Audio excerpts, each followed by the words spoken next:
problema que teníamos era encontrar facturas. Y bueno, todos los meses teníamos el problema de tenemos 300 líneas de gastos y tenemos que pedir las facturas a X personas. Tú eres el ejemplo de Maker. Eres ejemplo de Maker. Tú has programado tu producto, mantienes el producto, creas nuevas features, lo haces todo. ¿Cómo ha sido esto? Cuando lanzas Get Invoice, ¿cómo lo lanzas? Y los primeros usuarios, estos que comentas que te han dado feedback, que has podido mejorar el producto y trabajar en él, ¿cómo los has ido teniendo y adquiriendo? Los primeros usuarios fueron, sobre todo, llegaron a través de SEO, al que invertí mucho al principio. Luego, de hecho, eso me salió el tiro por la culata porque llegó una penalización de Google por crear contenido a escala. La realidad es que no... No es todo tan bonito como parece desde fuera. Creo que, sobre todo, o sea, para mí lo más importante ha sido y es lo primero, tener las expectativas bajas. Cuando ves a alguien que está usando tu producto, es que no hay nada más precioso que esto.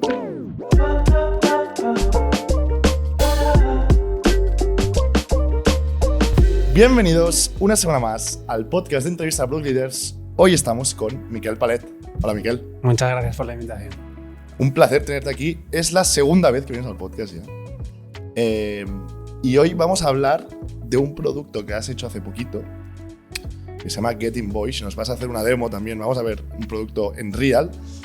Pero antes de ello, explícanos brevemente, desde que te conocimos, que estabas de CPO de Udemy hasta ahora, ¿cómo han ido las cosas? ¿Dónde estás ahora? Yo estaba en Udemy trabajando como CPO en la parte de producto, pero bueno, al final estás haciendo muchas cosas, ¿no? Cuando estás en una startup.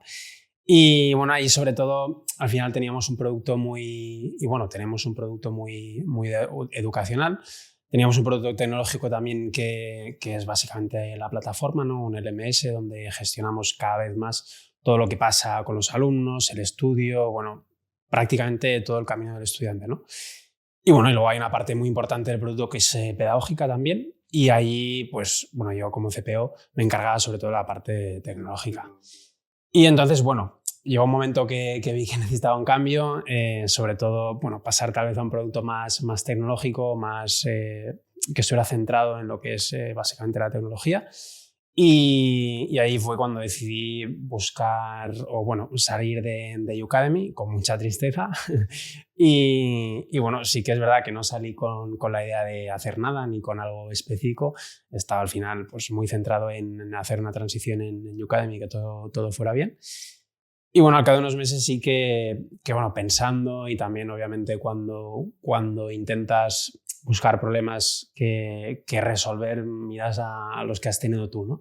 Y ahí, pues en Udemy nosotros un problema que teníamos era encontrar facturas. Y bueno, todos los meses teníamos el problema de, pues bueno, tenemos 300 líneas de gastos y tenemos que pedir las facturas a X personas porque, o pedirlas o ir a buscarlas. Bueno, básicamente sí que obviamente había una parte que las encontrábamos, pero había muchas que terminábamos perdiendo y no recuperamos el IVA, ya sabemos cómo funciona. Y ahí fue cuando empecé con Get Invoice, que era, bueno, o es un producto que empieza bootstrap, que al final es un MVP al inicio y que cada vez se parece más a un producto real, ¿no? Pero bueno, va básicamente a resolver este pain, que es buscar facturas en correos, en plataformas y bueno, gestionar esta parte que normalmente pues hay una parte de contabilidad que lleva pues una gestoría, pero como empresa pues tienes que hacer llegar esa documentación a la gestoría, ¿no? Y nosotros lo que intentamos es que no exista, o sea, que la conexión sea automática. Qué bueno. Ahora vamos a hablar de Get Invoice, pero tío, tú eres el ejemplo de Maker, ¿vale? O sea, eres ejemplo de Maker, eres el claro ejemplo, ¿no? Entonces, cuando empiezas Get Invoice, flipas con la IA y con lo que te permite hacer, ¿no? Y cómo ha ido evolucionando este flip de la IA hasta ahora. Es decir, tú has programado tu producto, mantienes el producto, creas nuevas features, lo haces todo. ¿Cómo ha sido esto? O sea, es una locura realmente, si lo piensas. Sí, ha sido, o sea, al final yo creo que ha sido gracias a eso que has podido hacer, que he podido hacerlo. Como mucha otra gente. Sí, o sea, yo al final en Udemy como CPO, yo no tenía un background técnico, ni en mi día a día tampoco hacía tareas técnicas, porque también teníamos un equipo que a día de hoy es mucho mejor que yo haciendo todo eso, ¿no? Y gestionando pues, la plataforma, básicamente. Y yo como CPO pues me encargaba de conectar básicamente producto con negocio y poco más. Y pues yo tenía algo de background técnico pues, de la carrera que bueno, no llegué a terminar, pero eso era todo lo que tenía. Y bueno, cuando salí de Udemy me puse a jugar con lo que había en ese momento y digo, a ver si vuelvo a cogerlo, ¿no? Y sí que es verdad que los primeros meses obviamente iba muy perdido, pero bueno, poco a poco, haciendo, no de otra manera, sino haciendo y bueno, probando, fui cogiendo las cosas y pues yo, por ejemplo, en mi caso, usando Cursor, fue una locura. Y ahí es cuando empecé a montar la plataforma de verdad, me empecé a soltar más, aprendí mucho más usando ya lo que era pues, todas estas herramientas. Y bueno, sin eso te digo que o bien no hubiera tardado mucho más o bien no hubiera podido. ¿Cómo es tu proceso de maker en la creación de producto? O sea, estamos viendo que hay como un proceso inicial de crear una documentación, una PRD, con las especificaciones de lo que quieres, ¿no? Que, ojo, que muchas veces la gente pasa por Figma y otras veces no, es decir, pasa por un diseño y otras veces le dices a Cursor que invente, ¿no? Un poco el diseño. ¿Cómo es tu proceso? Y cuando creaste Get Invoice, ¿cómo hiciste todo eso? Porque también cuando creaste Get Invoice quizá Cursor no estaba tan avanzado como ahora, o sí, depende del tiempo, pero más o menos sí.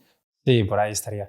Pero bueno, o sea, realmente ahora no hay ningún proceso formal. O sea, ¿Vale? estando pues al final cuando no tienes equipo tampoco tienes mucha alternativa. Yo, por ejemplo, a nivel de diseño no manejo nada, más allá de pues, lo que puedas haber cogido, la intuición que puedas haber cogido usando productos o trabajando en producto o trabajando con diseñadores. Entonces, obviamente nosotros en Udemy sí que veníamos en un proceso mucho más claro, ¿no? Como dices tú, ¿no? O sea, redactando un roadmap, pues las especificaciones, pasando por un proceso de diseño, pasando por una validación de usuario antes de llevarlo al desarrollo. En mi caso, cuando empecé Get Invoice no fue nada parecido porque ya, o sea, tenía claro cuál era el problema, tenía claro cómo tenía que ser el MVP porque al final tenía yo la necesidad, era un cliente potencial.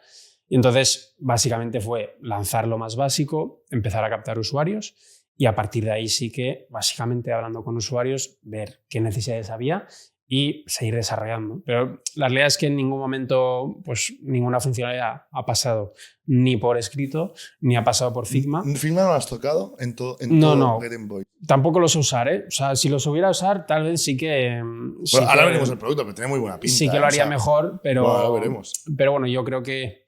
O sea, si hubiera querido... O sea, hubiera podido sacrificar esa parte de velocidad y hacerlo mejor en algún sentido. Pero no, también hablando, pues eso, con usuarios y teniendo un poco creo que esa sensibilidad, también te das cuenta que obviamente es un factor importante, tampoco es esencial en el momento que empiezas, ¿no? Entonces ha sido inexistente de momento. Qué bueno. O sea, y sí que es verdad que, por ejemplo, ahora, cuando pues, tienes al menos una base de usuarios que es más o menos decente, ¿no? Ya tienes algo de feedback, ya tienes algo de... pues puedes iterar con ellos. Es mucho más sencillo porque muchas de estas requests sí que vienen directamente de ellos, ¿no? Entonces, bueno, yo creo que sí que ha cambiado, incluso también en Udemy no es un proceso tan formal, ¿no? Y pues si lo tuviera que ahora que volver a hacer y montar un equipo desde cero, pues tal vez sí, me cargaría muchas partes de esas formalidades. Es bestia, ¿eh? O sea, los que también hemos vivido estos procesos más burocráticos casi de product management y de tal, cuando empiezas a hacer producto y tú mismo empiezas a probar, al make things, ahí es donde dices, hostia, esta mierda que hacíamos antes, bueno, qué tontería. Pero bueno, vamos al lanzamiento. Tú cuando lanzas Get Invoice, ¿cómo lo lanzas? Y los primeros usuarios, estos que comentas que te han dado feedback, que has podido mejorar el producto y trabajar en él, ¿cómo los has ido teniendo y adquiriendo? Pues poco a poco, porque la realidad es que obviamente al principio es muy, muy difícil y sigue siendo difícil siempre, ¿no? Pero sobre todo al principio es empezar a hacer que gire la rueda. es muy difícil, ¿no? Entonces yo sí que tenía la ventaja de pues poder probarlo en Udemy, integrarlo en Udemy, y eso para mí fue muy, muy positivo, porque al final tenía una empresa con un tamaño grande en el que podía testear, ¿no? cómo de bien se manejaba el producto.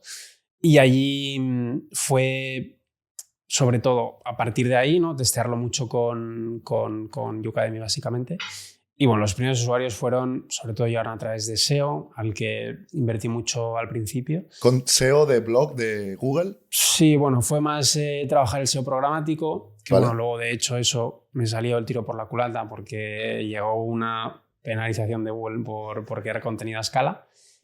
Hecho con IA. Hecho con inteligencia artificial, pero bueno, básicamente generar muchísimo contenido, muchas páginas en muy poco tiempo con un dominio muy nuevo. Vale. Y eso, pues durante el tiempo que el SEO estuvo mejorando rápidamente, pues trajo bastantes usuarios bien. Y pues ahí los primeros usuarios llegaron por ahí. Y luego, pues eso, básicamente llegó para ahí. Y sí que luego cuando, pues a cabo de unos 2-3 meses, con algo ya de revenue, empecé a invertir en pues, campañas de paid, sobre todo. Vale, todo el producto desde el minuto cero lo planteas self-service, ¿no? O sea, Sí. El uso del cliente que te llega a la web, desde el día cero ya lo planteas self-service. Sí, o sea, desde el primer momento la idea es hacerlo self-service.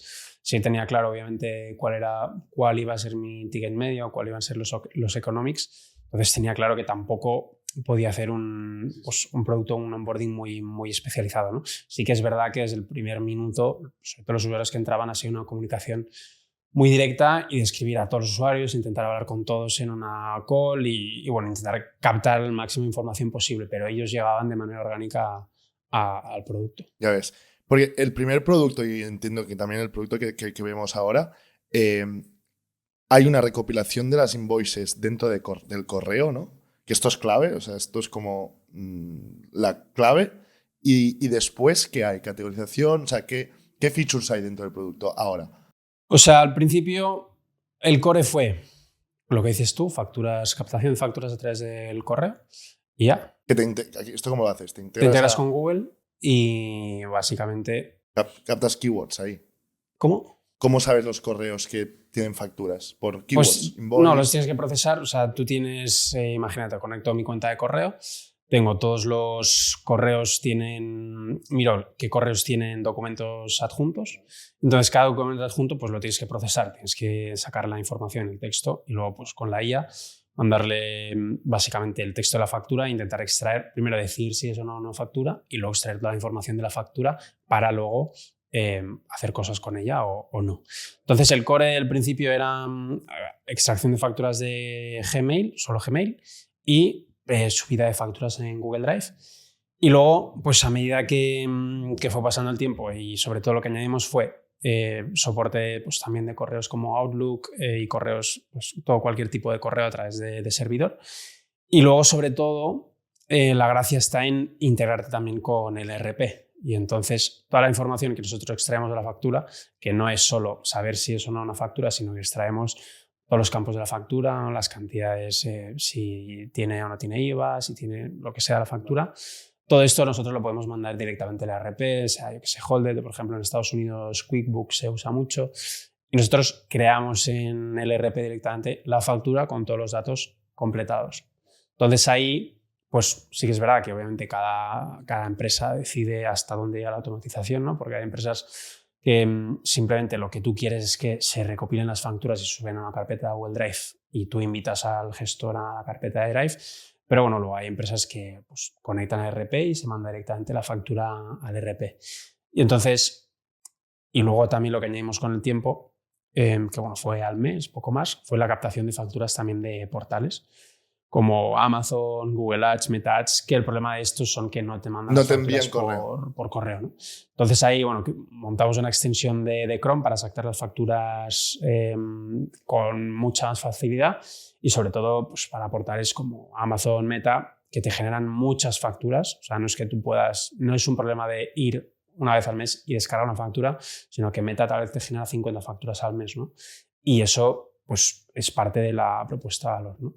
Y pues la idea cada vez es más expandir estos portales que se integran en la plataforma, expandir a nivel de integraciones con RPs, que al final hay muchísimos RPs en pues, cada país, sí, en muchos sitios se usan RPs diferentes. Y bueno, expandir todo, pues, toda esa parte de precontabilidad para las empresas. Qué bueno.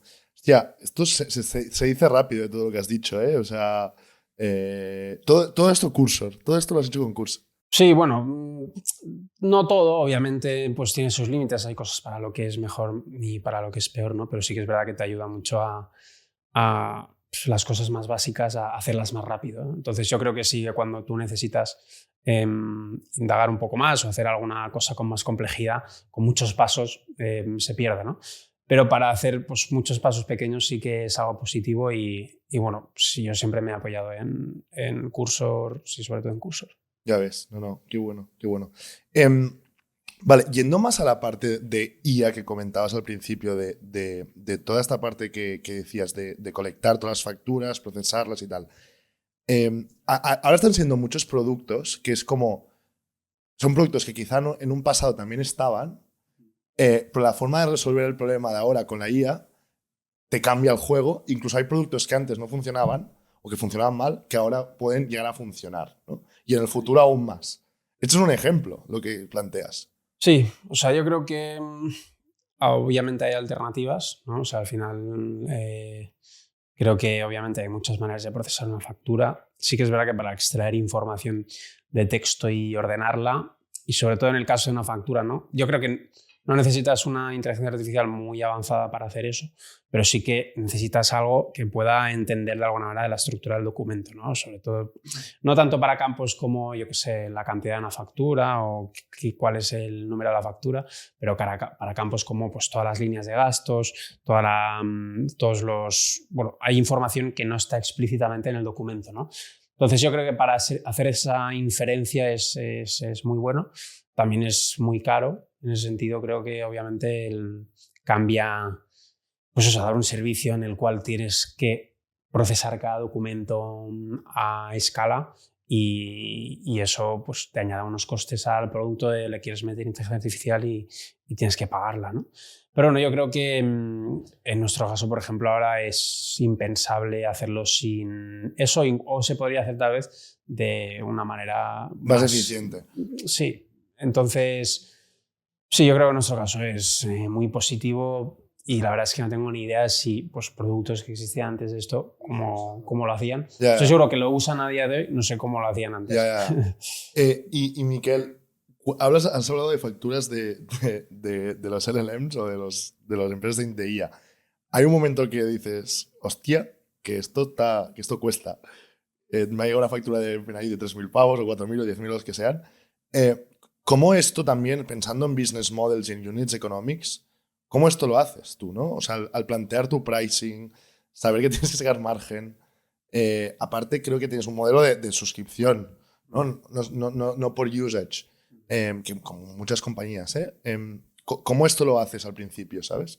Sí, o sea, hay unos límites de procesamiento. De usado. Entonces, ahí obviamente es importante. De todas maneras, o sea, en mi caso ha sido apoyarme mucho en los planes gratuitos de créditos, yo qué sé, por ejemplo, Azure o sea, tú puedes aplicar a un programa de startups en el cual tienes hasta $150.000 de créditos en OpenAI o cosas parecidas. Vale. Y lo mismo para otro tipo de modelos, ¿no? Entonces, en mi caso, o sea, sobre todo ha sido al principio, sí que es verdad que obviamente tienes que plantear los economics, pero tampoco darte mucho con la cabeza contra el muro de pues, saber si ahora estoy sacando o no estoy sacando el margen, ¿no? Y encima que van bajando los costes. Claro, entonces, a ver, yo creo que pensando de cara al futuro, como he dicho, creo que para el tipo de procesamiento que hacemos nosotros no necesitamos un modelo increíble, o sea, para modelos muy básicos que van a ser cada vez más baratos y que se van a comoditizar probablemente, pues no será un coste gigante. Y luego también creo que hay maneras más eficientes de procesar estas facturas sin necesidad de usar inteligencia artificial en todo, ¿no? O sea, por ejemplo, no hace falta mandar todos los documentos a una inteligencia artificial, sino que pues, prefiltrar muchas cosas que si no hay cierta información en esa factura, no hace falta procesarla con IA. Entonces, bueno, yo creo que ahora, por ejemplo, yo no es una pregunta que me haga de si ahora mismo estoy, porque estoy seguro que la respuesta es no, pero pues probablemente en 6 meses la historia sea otra, o probablemente si dedique 2 semanas a ver cómo esto puede tener más sentido económicamente, las soluciones hay muchas, ¿no? Usar modelos más, pues, más básicos, muchas cosas. Qué bueno. Vale, y antes de ir a la demo, me gustaría saber también como más casi la parte filosófica de tu camino como maker y trabajando en un producto solo, mano a mano, enfrentando a los problemas, decidiendo a qué problemas ir, a cuáles no. ¿Cómo es esto? O sea, porque yo creo que la audiencia que tengo en este podcast, yo creo que cada vez más se está lanzando en hacer productos de solo founders o un equipo muy pequeño, casi sin financiación, bootstrapping, ¿no? ¿Cómo es esta vida tuya ahora? Pues es fuera. O sea, la realidad es que no No es es todo fácil. tan bonito como parece desde fuera, ¿eh? No, o sea, creo que sobre todo, o sea, para mí lo más importante ha sido y es, lo primero, tener las expectativas bajas. O sea, ¿Sí? al final, ¿Sabe? sí, o sea, yo creo que hay una parte de motivación que no falta, entonces eso para mí no ha sido algo que haya echado de menos, ¿no? Pero sí que, pues cuando empiezas, ¿no? Como todo, tiene expectativas abismales y entonces ha sido, pues primero, el control de expectativas, ¿no? Si tú, pues bueno, vas a hacer algo, lo mejor es, si lo quieres hacer durante mucho tiempo, porque probablemente para que funcione va a ser algo a lo que tengas que invertir pues años. Primero gestionar esas expectativas, que pues sabes que va a ser algo duro y bueno, tienes que empezar con esa mentalidad. Y luego, sobre todo en el día a día, también yo creo que tienes que, si tienes pues, que conocerte a ti mismo y saber si es algo con lo que tú estás cómodo, ¿no? Yo, por ejemplo, en mi caso, trabajando solo sí que me encuentro cómodo, obviamente también me gusta trabajar con otras personas, pero por el momento al final de la empresa tampoco es algo que te puedas permitir. Pero tienes que saber que es algo que estás dispuesto a hacer durante pues, mucho tiempo, ¿no? O al menos pues eso, hasta que cumplas unos hitos o que pase una cosa y digas, vale, pues hasta aquí he llegado. Entonces, bueno, yo creo que sí es un proceso muy duro, que luego cuando las cosas van bien las recompensas son increíbles. Pero tiene una parte negativa, ¿no? Cuando llega el Entonces, primer cliente, lo celebras como un animal. sí, o sea, No.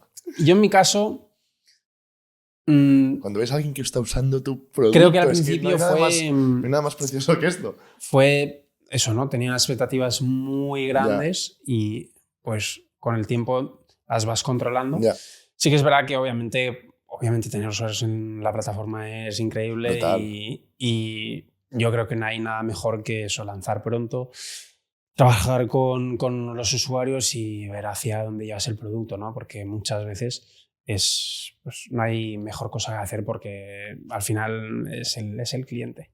¿Cómo capturas el feedback de usuario? Que esto me interesa. Hablando con ellos directamente. O Les sea, envías un correo y les agendas una call, ¿no? Con los que sí, o quieran. sea, por ejemplo, sí que intento evitar muchas llamadas, o sea, porque al final ya no solo la llamada, sino es mucho tiempo que inviertes en eso y yo creo que hay muchas maneras de hacerlo, ¿no? Yo, por ejemplo, sobre todo es pues, a través de correo ¿Vale? y luego, sobre todo a través del chat de la plataforma, o sea, pues te escriben los usuarios de manera proactiva porque les falla o necesitan algo y hablas con ellos, ¿no? Y ahí... Estás eh, conectado al chat tú como un Sí, sí, o sea, ahí 24 24/7. horas y al final ha sido básicamente... Ahí aprendes una animalada, ¿eh? Sí, o sea, hay una parte dura de estar respondiendo muchos tickets, ¿no? Pero ahí aprendes muchísimo. Sí que es verdad que obviamente luego hay llamadas para resolver algún tipo de problemas o pues, depende del cliente es positivo también. Pero de primeras intento no tampoco ofrecerlo a mucha gente para tampoco estar completamente atado a eso, ¿no? O sea, normalmente sí que pues, hablas con unos cuantos, ya tienes el feeling de qué es lo que necesitan, lo que está fallando, lo que no. Y pues muchas veces también el feedback se repite, ¿no? Entonces, tampoco es un producto que, digamos, no tiene una complejidad increíble, no tiene 25.000 productos dentro. Entonces, tampoco... Pero bueno, y luego pues con herramientas como PostHoc, que puedes ver sesiones de usuarios, eso también para mí es increíble. O sea, es como tener o sea, es mejor que hacer una demo con un usuario, porque al final tú ves que está usando el producto en real, ¿no? Entonces a mí eso me ayuda mucho a pues, debuguear problemas, sí, mejorar mucho en general. Total. Otra cosa que me gustó, y antes de la demo me gustaría hablar más de go-to-market, que ya hemos hablado un poco, pero profundizar un poco más. Una cosa que me gustó mucho, que yo por eso conocí que estabas haciendo esto, es que estás construyendo en público, podríamos decir, desde LinkedIn, que es lo que he visto yo, y siendo transparente con el MRR y ARR que haces. Esto también como que es una forma de entender tu negocio, que cada vez más yo creo que la gente se está lanzando hacia ahí. Y esta transparencia tan buena, yo creo que genera hacia el usuario, no sé, una empatía con el fundador que quiere que les vayan las cosas bien, ¿no? Y que se interesa por lo que está haciendo. O sea, que me mola mucho eso. ¿Cómo ha sido esto? ¿Cómo lo decides también? Que tiene que ser así y vas viendo feedback bueno de la gente. Sí, a ver, yo creo que no es una decisión consciente, es una manera también de hacer el proceso algo más de no estar tan solo, porque al final, o sea, yo creo que es por el tipo de proyecto que es, ¿no? Que es un proyecto, pues eso, muy solitario, Bootstrap, que es Bootstrap. Si el proyecto fuera diferente, probablemente lo hubiera planteado de otra manera. Tampoco es algo a lo que le dedico mucho tiempo, o sea, es algo que hago de vez en cuando, pero sin ninguna estrategia en particular. O sea, ha sido algo más natural que otra cosa, y de aquí a lo que venga, pues no lo sé. O sea, de momento yo creo que tampoco funcionar en sí no ha funcionado para mucho, ¿no? Pero no es eso, para hacer el camino algo más sí, llevable. Mola. Algunas tactics también más de go-to-market. Estos primeros usuarios que comentábamos, ¿cómo los vas recibiendo, ¿no? O sea, empiezas muy contenido y ¿qué más cosas haces de go-to-market? ¿Y qué estás haciendo ahora también? Yo creo que ese es uno de... O sea, si me miro a mí mismo, creo que el go-to-market es algo de lo que... O sea, de lo que más... O sea, menos se me da. Entonces es a lo que más tiempo le intento dedicar, ¿no? Y sobre todo aquí me apoyo mucho en mis socios de YouAcademy, en Pablo y Ramiro, que yo creo que son dos personas pues, que saben mucho de go-to-market, y he tenido esa suerte de tener acceso a ellos y que me ayudan mucho ahí. Entonces intento forzarme a dedicarle mucho tiempo al go-to-market básicamente para mejorarlo, porque el producto es un sesgo al cual sé que siempre voy a mejorar el producto de manera inconsciente, ¿no? Y es como infinito. Sí, y al final también es más sencillo, en cierta manera, porque tú sabes que pues, le metes un día y pues, puedes lanzar X cosas, ¿no? Es algo bastante predecible. En cambio, el go-to-market no lo es, y es difícil, obviamente, porque al final es lo que determina el éxito o el fracaso del producto, ¿no? Sí, perdona, paréntesis, Fernando Cabello, en una entrevista que tuvimos del fundador de Adevengo, nos contaba de... Yo no estoy 100% de acuerdo, pero suscrito estoy de acuerdo en parte, que decía, ostras, tío, centraros en go-to-market, que es lo difícil, hacer producto es lo fácil, ¿no? Que no es verdad, pero cuando alguien de producto se pone a hacer go-to-market serio, pues que, o sea, tienes que darle caña, porque no es nada fácil. Sí. Sí, o sea, obviamente yo no creo que haya nada fácil, o sea, depende de lo bien que lo quieras hacer, ¿no? O sea, habrá productos increíbles que pues, no necesiten tanto go-to-market y que gracias a ese producto increíble han conseguido arrancar. Sí, es verdad que son la mayoría. Y entonces el go-to-market sí que depende pues, de la personalidad que tengas, es algo más difícil, ¿no? Es una tendencia que no tienes. Entonces yo sé que ese es uno de mis problemas y es a lo que intento dedicarle más tiempo de esa manera. Entonces básicamente ha sido, pues igual que cuando empecé a trabajar en el producto, ha sido un aprendizaje constante. O sea, empezar con el SEO, que al final me volqué tanto que que acabé haciendo demasiado, ¿sabes? Tenía demasiada ansia para empezar a posicionar. El SEO sabemos que es algo lento, X o lo que sea.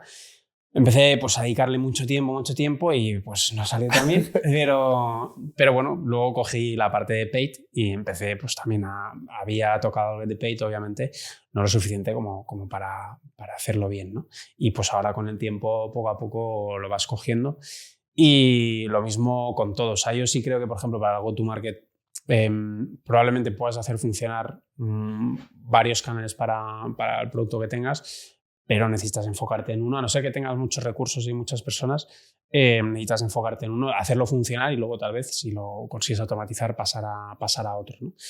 Entonces yo es lo que estoy intentando hacer ahora, es pues, centrarme en uno, máximo dos canales y aprender lo máximo, intentar rodearme de gente, pues obviamente que sepa mucho más que yo, porque si estoy solo y únicamente lo que yo voy aprendiendo, estoy muy jodido porque no tengo ni puta idea de muchas cosas y pues con esa gente seguir aprendiendo, básicamente. Qué bueno.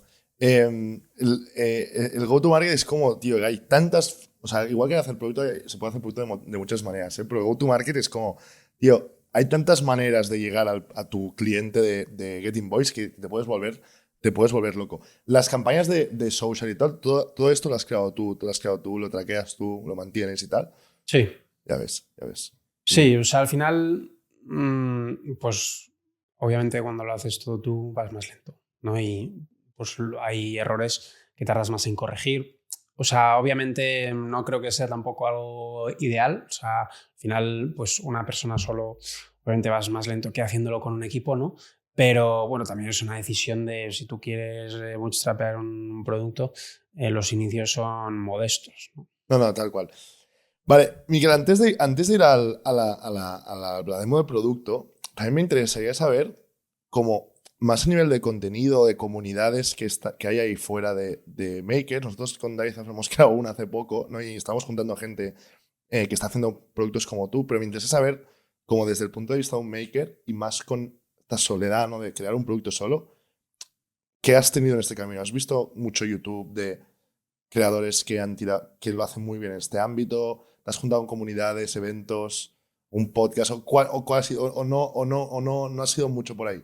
O sea, no he sido mucho pues, de tirar a esos recursos. Sí que a mí, por ejemplo, me gusta mucho consumir, o sea, leer libros. Entonces ha sido sobre todo a través de estos libros. Y luego hablar con gente, o sea, más de un círculo cercano, pues de gente que conoces, pues, otras personas que montan otros proyectos, pero más sobre todo de gente que conocía de antes o incluso usuarios que en nuestro caso, pues los usuarios también son empresas pues, pequeñas, medianas, y pues hacer relación con esos usuarios y también han salido cosas muy chulas. Entonces, no ha sido tanto, tal vez porque tampoco le he invertido el tiempo y pues ha sido culpa mía, ¿no? Probablemente. No, pero sí, no he sido mucho de consumir esas comunidades. Mola.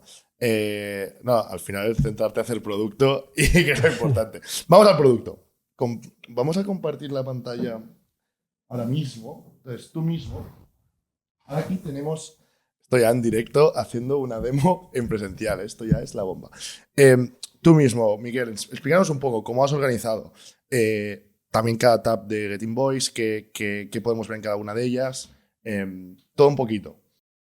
Sí, o sea, aquí, bueno, a esto básicamente cuando entramos, lo que primero que vemos es el dashboard y lo más importante obviamente son las facturas, ¿no? Entonces lo primero que vemos son las facturas, que en este caso pues, ya hay cuentas conectadas y ya hay facturas, pero cuando entras por primera vez obviamente no hay facturas, ¿no? Vale. Pero bueno, a la izquierda básicamente tenemos todas las cuentas de correo que están conectadas, que pues todas las cuentas puedes conectar cualquier tipo de cuenta de Google, Microsoft o del proveedor que sea. Y aquí, pues una vez tenemos una cuenta de correo conectada, se escanea automáticamente la cuenta a cada hora para encontrar facturas, ¿vale? Cuando se saca una factura, básicamente aparece aquí, entonces la podemos visualizar y si tenemos, pues ahora veremos, tenemos integraciones, también se envía a otros sitios como podría ser Google Drive, ¿vale? Entonces, bueno, aquí podemos ver que se extrae información de la factura, el ID de la factura, la cantidad, cuándo se creó la factura, quién es el proveedor, etc. Mucha información que nosotros extraemos. Y luego, pues con esa factura, nosotros podemos hacer, pues básicamente 1000 cosas, ¿no? Pero lo más importante es, si tenemos una integración conectada, como es en este caso Google Drive, pues automáticamente iría a una carpeta de Google Drive que se organiza por fecha, o sea, por año, por mes, y básicamente lo tenemos todo organizado para compartirlo, descargarlo o lo que sea. ¿Esto lo configuras en onboarding, esto de Google Drive, o lo vas configurando más después? Si tú, por ejemplo, que es lo más común, haces el sign up con una cuenta de Google, por defecto ya tienes acceso a la cuenta del Drive y entonces, por defecto, tienes acceso a la cuenta de correo y acceso al Drive. Entonces ya se monta automáticamente. Si no, es algo que tienes que hacer manual directamente desde la aplicación. Okay. O sea, tampoco ahora mismo no hay un onboarding más allá de nada. O sea, de ver la plataforma, intentar que sea sencilla y poco más. Mola. Más cosas aquí, pues tenemos toda la lista de facturas que hemos sacado. Puedes hacer 1000 cosas, ¿no? Podemos taguear estas facturas para categorizarlas. Podemos filtrar por fechas de las facturas, podemos subir facturas manualmente, podemos sacar todas las facturas en zip, podemos editar qué columnas vemos, cuáles no.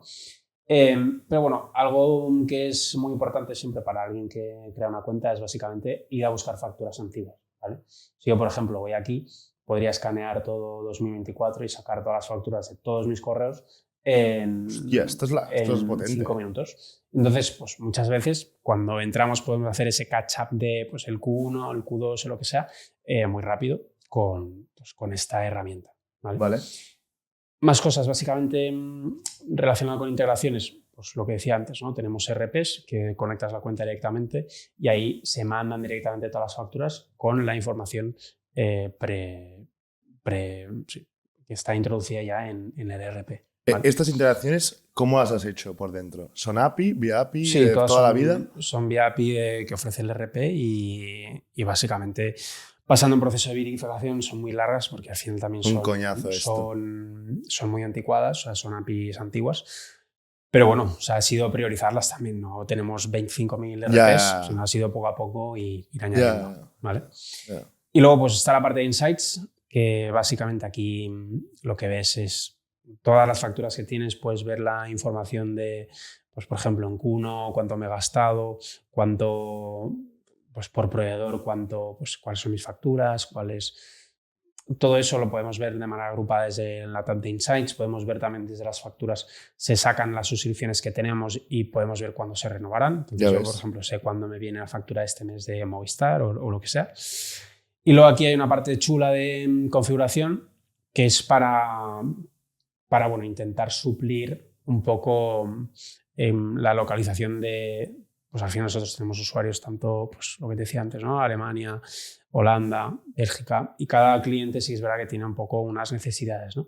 Entonces aquí puede establecer sus normas para cuando se procesa la factura para extraer, o sea, customizar un poco qué información se extrae de la factura, ¿no? Por ejemplo, hay en Estados Unidos les da absolutamente igual, o sea, el tipo de documento que es, no tiene por qué ser estrictamente una factura, estrictamente un recibo, estrictamente lo que sea, cualquier documento que puedas tú aportar para justificar una transacción es suficiente. Y luego en muchos sitios de Europa obviamente tú necesitas estrictamente una factura. Si no tienes una factura necesitas un recibo y bueno, en ese orden, ¿no? Entonces ahí pues también puedes hacer muchas otras cosas, como decir, pues si la factura me la ha mandado Dani, pues ignora la factura porque no la quiero en mi cuenta o pues... Sí, puedes hacer reglas, ¿no? Exacto. Según lo que quieras. Puedes personalizar cómo se procesan esas facturas. Y entonces, esto es todo básicamente. Ya ves. Luego está la parte de pues, la extensión de Chrome que tenemos aquí abajo, que básicamente te la instalas y bueno, la tienes aquí y tienes un listado de portales, los cuales haces clic, va directamente a lo que es ¿cómo se dice? Va directamente a lo que es el portal y ahí coge las facturas y las manda al dashboard. Qué bueno. Miquel, vuelvo un segundo al dashboard. La parte más de diseño, componentes creados, no has usado ni librerías existentes ni tal, todo lo has creado tú desde cero. Esto está muy bien. Sí, o sea, fue poco a poco. O sea, al fin, empezar por componentes muy feos. y retocándolos hasta que tuvieran algo de sentido, ¿no? Entonces quería mantener también la aplicación lo más sencilla posible. Sabía también que si empezaba pues, a trabajar con alguna librería... Te iba a limitar un poco, ¿no? No tanto me iba a limitar, sino al contrario. O sea, me iba a forzar a hacerlo todo muy bonito, ¿sabes? A preocuparme demasiado por el diseño y no tanto por hacerlo funcional, ¿no? O sea, yo cuando me imagino Getting Voice... Tampoco me imagino una aplicación a la cual tú entras todos los días. O sea, me imagino algo más que al final está ahí, trabaja como una layer de automatización, que algo que necesite que tú estés ahí todo el rato vigilando, ¿no? Entonces, lo pensé más bien así que por otra cosa. O sea, fue comodidad y bueno, tampoco fue una decisión muy consciente. O sea, me puse a trabajar y lo que salió. Qué bueno. No, o sea, felicidades, tiene una pintaza brutal, todos los logos bien puestos, o sea, hay detalles que se nota un poco estas ganas de hacerlo bien, ¿no? Y de hacerlo simple, sin perder algo bonito, ¿no? O sea, está guay, está muy guay, la verdad, está muy guay. El chatbot veo aquí a la derecha, que es lo que comentabas antes, ¿con qué lo tienes? Es Intercom. Crisp. Sí. No conozco este. Bueno, Intercom es muy caro. Entonces, es el más barato. Chris tiene un plan free que está bien y básicamente con eso. Mola. ¿Cómo creas también el logo, o sea, los colores que los decides? O sea, ¿el logo cómo lo creaste, por ejemplo? En 5 minutos. Con una herramienta de logo generator, ¿no? De logo generator o lo que sea, o no fue, pero parecido. Y sin pensarlo mucho, o sea, al final, y bueno, ahí hay una anécdota que es un poco que veremos cómo sale, pero o sea, yo el nombre al final es Getting Voice, tampoco o sea, no es un nombre muy pensado. No, pero está bien. Y yo, pues cuando me puse a trabajar en el proyecto, yo no sabía que había una empresa en Alemania que es muy grande, que se llamaba Get My Invoices. Entonces, bueno, a los 3 meses de empezar a trabajar con mi producto, llegaba una cartita. No. Sí, sí. Y bueno, ahí estamos a ver hacia dónde va, pero básicamente lo que piden es cambiar el nombre porque infringe pues cosas y yo sin saber, ¿no? O sea, sin saber conscientemente, porque al final tampoco es un nombre que diga quiero que se llame así, sin saberlo, pues mira, topé con estos tíos que habían pensado lo mismo hace mucho antes que yo y con la mala suerte que pasó así. Esto al final, o sea, tampoco... No pasa nada. Ya, o sea, pero al final... Es una putada. Bueno, veremos hacia dónde va. O sea, de momento no estoy tocando nada, pero en algún momento tocará hacerlo. Sí. Ostras. A ver, yo creo que este podcast es un ejemplo de una persona de producto con capacidades como todos los de producto limitadas en algunas áreas y más buenas en otras, ha podido crear un producto. Y es un producto que funciona, es un producto que tiene clientes, es un producto que tiene, que tiene lógica, es un producto que tiene cosas, interacciones. O sea, hostia, tenemos que también entender el punto en el que estamos ahora. O sea, es realmente impresionante. O a mí me parece realmente impresionante. Quizá después no lo es tanto, pero yo creo que sí. O sea, que solo por ello, no sé, yo tenemos que ver como el momento en el que estamos ahora. Versus hace 1 año y medio que no había Cursor o Cursor, no sé en qué momento nace, pero me acuerdo de haber probado Cursor en los inicios, iba muy mal. Querías hacer algo un poco complicado de front y no lo hacía, ¿no? Y ahora, ostras, puedo hacer cosas como esta. O sea, que solo por ello es espectacular. Sí, yo también creo que al final esto Como por aquí. ¿cómo se dice? ¿Comoditiza? Sí, o sea, de alguna manera si vemos que pues, generar código, que yo creo que sí que es verdad que obviamente cada vez va a ser mejor, ¿no? Y ahora pues hay herramientas, no solo Cursor, Lovable, parecidas, que puedes hacer cosas. Sí que es verdad que no todo es eso, necesitas muchas interacciones para llegar ahí. Entonces yo creo que sí que te acelera mucho, ¿no? Tampoco hace magia donde no la hay, ¿no? Y yo, por ejemplo, en mi caso, al final ha sido pues, pegarme durante mucho tiempo contra la pared y pues eso, si no hubiera tenido, probablemente no lo hubiera hecho o hubiera tirado la toalla antes, seguro. pero yo sí pienso en mí, sí que lo entiendo. O sea, sí me veo más como una persona de negocio tal vez que de producto, ¿no? Y yo creo que de ahí pues nacen muchas decisiones de priorizar algunas u otras que probablemente si tú vienes de estrictamente producto, pues las haces de una manera diferente o otra, ¿no? Ya, ya. Hablando de esto, ¿tú cómo ves el futuro hacia dónde va el rol del PM? O sea, esto es algo interesante ahora. No has comentado la parte de negocio, que en este podcast justo hablamos con gente que tiene una opinión muy fuerte sobre ello y normalmente el patrón es que el PM se tiene que enfocar full al negocio y cada vez más. ¿Tú cómo ves esto de hacia dónde va el PM con todo esto? O sea, ¿cómo lo ves? ¿Cómo ubicas al PM en unos años? Sí, o sea, yo creo que la historia tampoco cambia mucho, ¿no? Yo creo que el nexo con productos, las herramientas te permiten generar código de manera muy, muy rápida, pero yo creo que o sea, la conexión con negocio no la hace, ¿no? O sea, tú tienes que tomar decisiones conscientes y eso pues no es el caso ahora. Y también creo que sí que es verdad, pues veremos en unos años, ¿no? Pero que tampoco, o sea, si yo veo pues a un tío, a un desarrollador que es increíble, lo comparo con el código que me genera Cursor, no tiene nada que ver, ¿no? Y pues las capacidades también de si tú trabajas estrictamente con Cursor o con la herramienta que sea sin muchos conocimientos, también rápidamente creo que se puede convertir en un desastre. Si tú quieres hacer que el producto escale, ¿no? Entonces creo que veremos obviamente mucha evolución muy rápido y la hemos visto hasta ahora. Tampoco creo que sean, o sea, no creo que, por ejemplo, que haga mucho más fácil montar un negocio. O sea, creo que simplemente pues eso, bueno, habrá un arbitraje ahí o sea, la manera de llegar al usuario será igual de difícil que siempre, pero tal vez generar el producto será más sencillo, entonces necesitarás otra barrera de entrada que no sea estrictamente el código o el producto. Pero bueno, yo creo también que eso ya pasaba.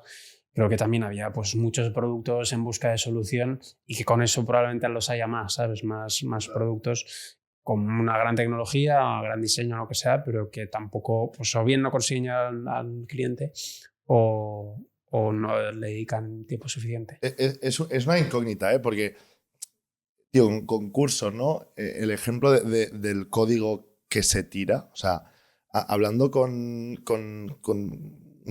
un founder de GuruSoup que nos comentaba de que han tirado el código 2 veces.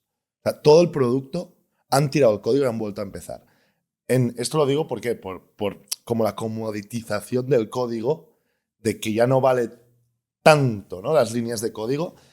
Veremos, ¿eh? O sea, yo aún no estamos ahí, o sea, nos estamos como adelantando todo el rato y cuando haces productos complejos, siempre te encuentras esta pared de que un momento te dice, tío, ¿qué estás haciendo? ¿No? O sea, tienes que hacer software como toda la vida se ha hecho. No obstante, estamos yendo hacia ahí. Eso es inevitable. Entonces, veremos qué pasa con el código. No, los más puristas dirían que el código siempre tendrá que ser algo escalable, tienes que tener productos con tal, pero no lo sé, no lo sé. No lo sé si no va a haber como se va a perder este miedo de tirar partes del código, tirar features desde muy rápido y volver a empezar, ¿sabes? Teniendo muy claro que quieres siempre, ¿eh?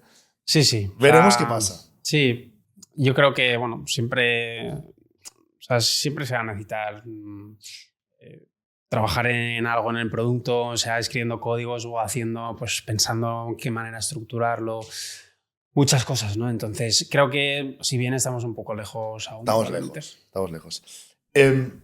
Miquel, yendo más a recomendaciones ya para ir acabando, ¿eh? Recomendaciones que podrías hacer a gente de la audiencia que esté empezando productos, que esté buscando problemas ahora para solucionar.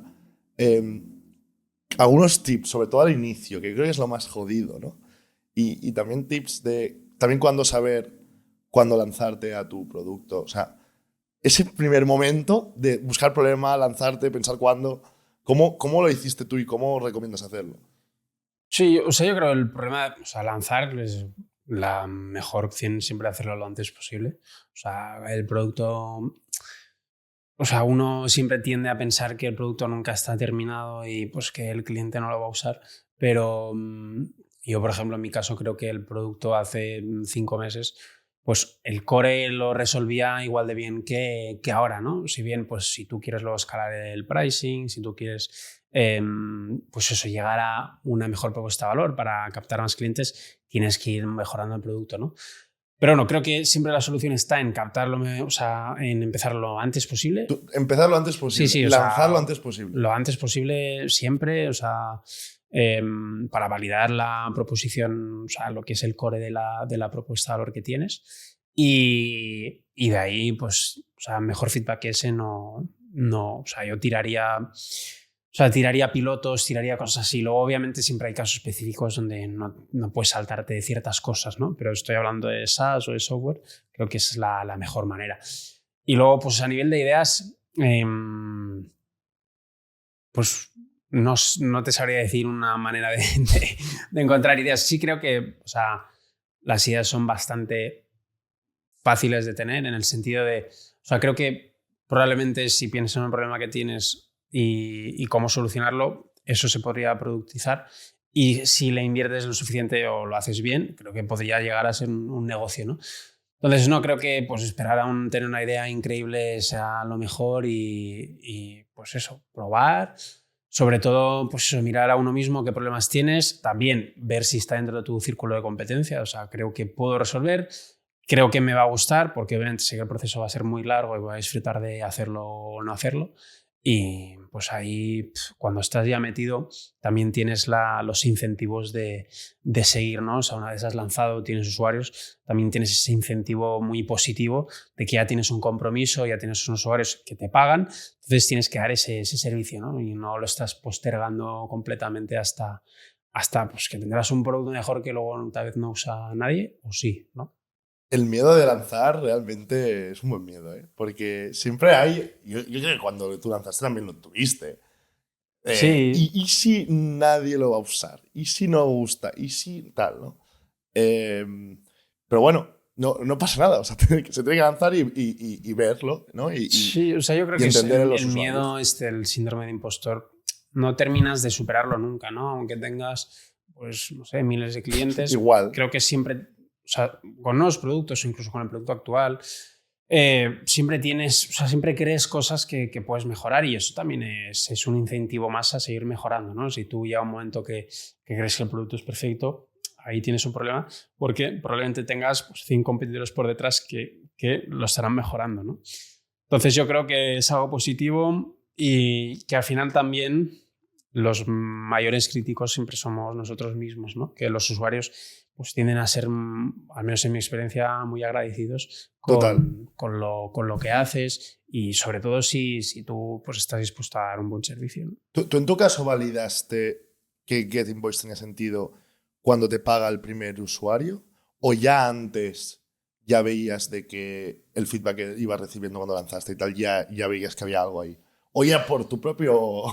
O sea, en ningún momento pensé, ahora está validado. O sea, sí creo que, por ejemplo, lo que es la validación a escala aún no está hecha, ¿no? O sea, yo hasta que pues, no tengas un mínimo de clientes pagando, no considero que pues, haya un product market fit. Y ahí, pues sí que notas notas un pool, ¿no? Pues, que te piden más, pues eso, entran los clientes de pago, los clientes que están dentro hacen un upgrade de su plan, eso es un buen indicador, o pues los suscriptores que tienes te traen gente pues, referidos, ¿no? Entonces creo que ahí es el mayor indicador para mí, ese sí, no tanto tal vez el lanzamiento, tener el primer cliente que siempre hace ilusión, ¿no? Pero al final cuando te paga alguien, pues puede ser por muchos motivos, ¿no? O sea, yo pienso el primer usuario que pago, no sé ni cómo, ¿sabes? Porque al final el producto está mucho más básico y crees, joder, se aguanta con pinzas, pero bueno, algo tendría, ¿no? ¿Lo captaste por SEO, el primer Es usuario? entró por SEO, sí. ¿Sabes el nombre y apellido y de su casa casi, yo creo? Pues, o sea, de hecho fue un usuario que pagó y a los 15 minutos ¿Te churneó? se chorneó. No. Sí, sí. Y de hecho intenté hablar con él y nunca llegué a hablar con él. Hostia. Pero Bueno, pero pagó. Pero ¿no? pagó, pero puso la tarjeta. Y eso pues, es positivo, ¿no? Qué bueno. Ya acabamos, ¿eh? Pero métodos de pago, en tu caso, ¿de qué tienes? ¿Tarjeta o factura? Stripe. ¿Cómo se dice? O sea, el churn puede aumentar por usar. Bueno, Stripe, pero ¿qué permite? O sea, ¿tú puedes poner cuentas bancarias y domiciliar cosas o no? ¿Cómo funciona? Sí lo puedes permitir, pero o sea, son No es tarjetas práctico, ¿no? y son tarjetas. Son tarjetas. Entonces, por ejemplo, si tienes un producto con un pricing más alto, Ya tienes que ir a que no es mi caso, no, o sea, tú puedes hacerlo por tarjetas, pero puedes domiciliarlo y demás, pero bueno, Stripe es un productazo, es súper sencillo de montar y, o sea, te olvidas. No, ¿sabes? tal cual. Miquel, pues ha sido un placer. Yo creo que eso, que es que, o sea, me ha gustado mucho este podcast para ver cómo alguien ha podido crear este producto y lo habéis podido ver. O sea, mil gracias y nos vemos cuando tengas 1 millón de usuarios, por ejemplo, y nos explicas también los retos que tendrás ahora a futuro para escalar esto. Así que felicidades y Muchas mil gracias por venir. Sí, un placer. Y hasta la siguiente semana con más producto. Chao, chao.